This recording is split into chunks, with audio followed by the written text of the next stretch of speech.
श्री दुर्गा सप्तशती चतुर्थोध्याय। ध्यानम। सिद्धि की इच्छा रखने वाले पुरुष जिनकी सेवा करते हैं तथा देवता जिन्हें सब ओर से घेरे रहते हैं, उन जया नाम वाली दुर्गा देवी का ध्यान करें। उनके श्री अंगों की आभा काले मेघ के समान है। वे अपने कटाक्षों में सत्समूहों का भय प्रदान करती हैं। उनके मस्तक पर आबद्ध चंद्रमा की रेखा शोभा पाती है। वे अपने हाथों में शंख, चक्र, कृपाण और त्रिशूल धारण करती हैं। उनके 3 नेत्र हैं। वे सिंह के कंधे पर बैठी हुई अपने तेज से तीनों लोकों को परिपूर्ण कर रही हैं। ऋषि कहते हैं, अत्यंत पराक्रमी दुरात्मा महिषासुर तथा उसकी दैत्य सेना के दैत्य देवी के हाथ से मारे जाने पर इंद्र आदि देवता प्रणाम के लिए गर्दन तथा कंधे झुकाकर उन भगवती दुर्गा का उत्तम वचनों द्वारा स्तवन करने लगे। उस समय उनके सुंदर अंगों में अत्यंत हर्ष के कारण रोमांच हो आया। देवता बोले, संपूर्ण देवताओं की शक्ति का समुदाय ही जिनका स्वरूप है तथा जिन देवी ने अपनी शक्ति संपूर्ण जगत को व्याप्त कर रखा है, समस्त देवताओं की और महर्षियों की पूजनीय जगदम्बा को हम भक्तिपूर्वक नमस्कार करते हैं। वे हम लोगों का नमस्कार स्वीकार करें। उनके अनुपम प्रभाव और बल का वर्णन करने में भगवान शेषनाग, ब्रह्मा जी तथा महादेव जी भी समर्थ नहीं है। वे भगवती चंडिका संपूर्ण जगत का पालन एवं अशुभ भयों का नाश करें। जो पुण्य आत्माओं के घरों में लक्ष्मी रूप से, पापियों के यहाँ दैत्य रूप से, शुद्ध अंतःकरण करने वाले पुरुषों के हृदय में बुद्धि रूप से, सत्पुरुषों में श्रद्धा रूप से तथा कुलीन मनुष्यों में लज्जा रूप से निवास करती हैं, उन आप भगवती दुर्गा को हम नमस्कार करते हैं। देवी, आप संपूर्ण विश्व का पालन कीजिए। देवी, आपके इस अचिंत रूप का, असुरों का नाश करने वाले भारी पराक्रम का तथा समस्त देवताओं और दैत्यों के समक्ष युद्ध में प्रकट किए हुए आपके अद्भुत चरित्र का हम किस प्रकार वर्णन करें। आप संपूर्ण जगत की उत्पत्ति में कारण हैं। आप में सत्वगुण, रजोगुण और तमोगुण, ये तीनों गुण मौजूद हैं। ये तो भी दोषों के साथ आपका संसर्ग नहीं जान पड़ता। भगवान विष्णु और महादेव जी आदि देवता भी आपका पार नहीं पाते हैं। आप ही सबका आश्रय हैं। ये समस्त जगत आपका अंशभूत है, क्योंकि आप सबकी आदिभूत अव्यकृता परा प्रकृति हैं। देवी, संपूर्ण यज्ञों में जिसके उच्चारण से सब देवता तृप्त लाभ करते हैं, वो स्वाहा आप ही हैं। इसके अतिरिक्त आप पितरों की प्राप्ति का कारण है, त्यो सब लोग आपको सौदा भी कहते हैं। देवी, जो मोक्ष की प्राप्ति का साधन है, त्यो महाव्रत स्वरूपा हैं। समस्त दोषों से रहित जितेंद्रिय तत्वों को ही सार वस्तु मानने वाले तथा मोक्ष की अभिलाषा रखने वाले मुनिजन जिसका अभ्यास करते हैं, वो भगवती पराविद्या आप ही हैं। आप शब्द स्वरूपा हैं। अत्यंत निर्मल युगवेद, यजुर्वेद तथा उद्गीत के मनोहर पदों के पाठ से युक्त सामवेद का भी आधार आप ही हैं। आप देवी, त्रयी और भगवती हैं। इस विश्व की उत्पत्ति एवं पालन के लिए आप ही वर्ता के रूप में प्रकट हुई हैं। आप संपूर्ण जगत की घोर पीड़ा के नाश करने वाली हैं। देवी, जिससे समस्त शास्त्रों के सार का ज्ञान होता है, वो मेघा शक्ति आप ही हैं। दुर्गम भव सागर से पार उतरने वाली दुर्गा देवी आप ही हैं। आपकी कहीं भी आसक्ति नहीं है। कैटभ के शत्रु भगवान विष्णु के वक्ष स्थल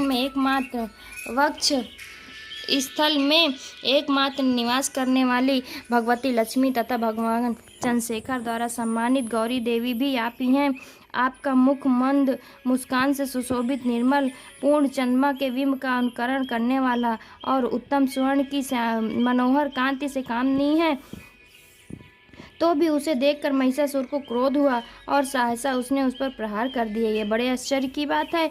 देवी, वही मुख जब क्रोध से युक्त होने पर उदय काल के चंद्रमा की भांति लाल और तनी हुई भौहों के कारण विकराल हो उठा, तब उसे देखकर जो महिषासुर के प्राण तुरंत नहीं निकल गए, वो उससे भी बढ़कर आश्चर्य की बात है, क्योंकि क्रोध में भरे हुए यमराज को देखकर भला कौन जीवित रह सकता है।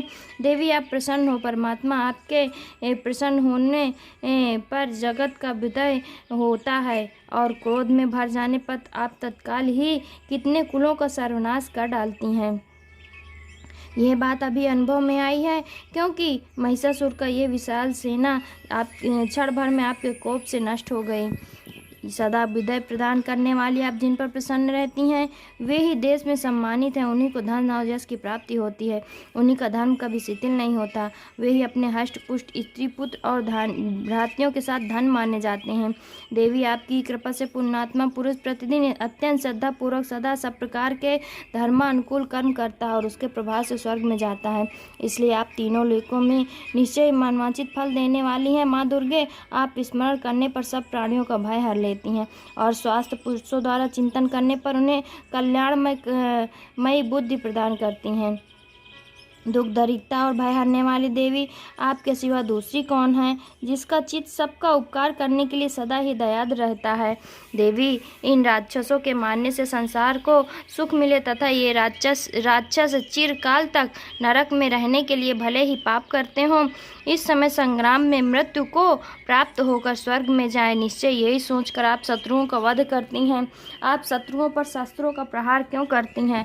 समस्त असुरों को दृष्टिपात मात्र से भस्म क्यों नहीं कर देती? इसमें एक रहस्य है। ये शत्रु भी हमारे शस्त्रों से पवित्र होकर उत्तम लोकों में जाएं। इस प्रकार उनके प्रति भी आपका विचार अत्यंत उत्तम रहता है। खड़ग के तेज पुंज की भयंकर दीप्ति से तथा आपके त्रिशूल के अग्रभाग की घनीभूत प्राभा से चौंधिया कर जो असुरों की आंखें फूट नहीं गए, उनमें कारण यही है कि वो मनोहर रश्मियों से युक्त चंद्रमा के समान आनंद प्रदान करने वाले आपके सुंदर मुख का दर्शन करते हैं। देवी, आपका शील दुराचारियों के बर्ताव को दूर करने वाला है। साथ ही यह रूप ऐसा है जो कभी चिंतन में भी नहीं आ सकता और जिसकी कभी दूसरों से तुलना भी नहीं हो सकती। तथा आपका बल और पराक्रम तो उन दैत्यों का नाश करने वाला है जो कभी देवताओं के पराक्रम को भी नष्ट कर चुके थे। इस प्रकार आपने शत्रुओं पर भी अपनी दया ही प्रकट की है। वरदायिनी देवी, आपके इस पराक्रम की किसके साथ तुलना हो सकती है? तथा शत्रुओं को भय देने वाला एवं अत्यंत मनोहर ऐसा रूप आपके सिवा कहाँ है? हृदय में कृपा और युद्ध में निष्ठुरता, ये दोनों केवल आप में ही देखी जा सकती है। माता, आपने शत्रुओं का नाश करके इस समस्त त्रिलोकी की रक्षा की है।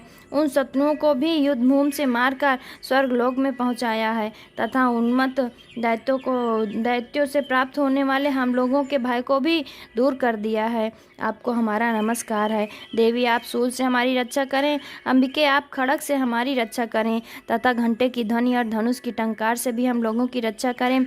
चंडिके, पूर्व पश्चिम और दक्षिण दिशा में आप हमारी रक्षा करें तथा ईश्वरी अपनी त्रिशूल को घुमाकर आप उत्तर दिशा में हमारी रक्षा करें। तीनों लोकों में आपके जो परम सुंदर एवं अत्यंत भयंकर रूप विचरते रहते हैं, उनके द्वारा भी आप हमारी तथा इस भूलोक की रक्षा करें। अंबिके, आपके कर पल्लवों में शोभा पाने वाले खड़ग, शूल और गदा आदि जो अस्त्र हैं उन सब के द्वारा आप सब ओर से हम लोगों की रक्षा करें।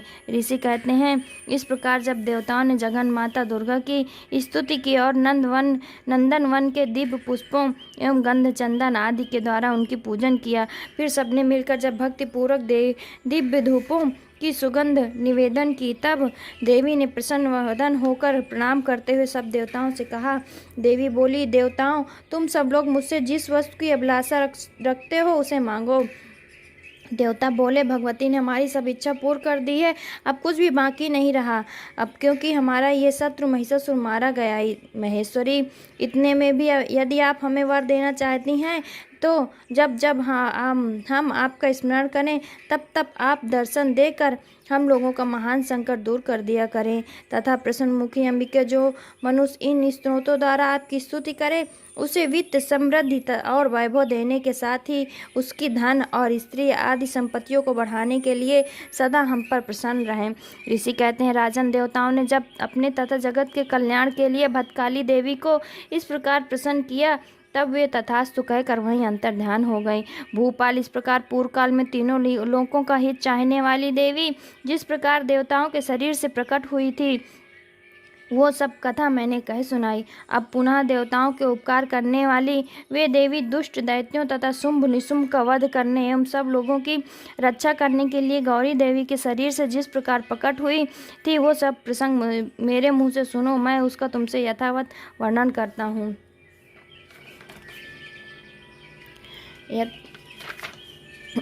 इस प्रकार श्री मार्कंडेय पुराण में सर्वाणिक मार्मांतर के कथा के अंतर्गत देवी महात्म्य में शक्रादि स्तुति नामक चौथा अध्याय संपूर्ण हुआ। जय माता दुर्गे।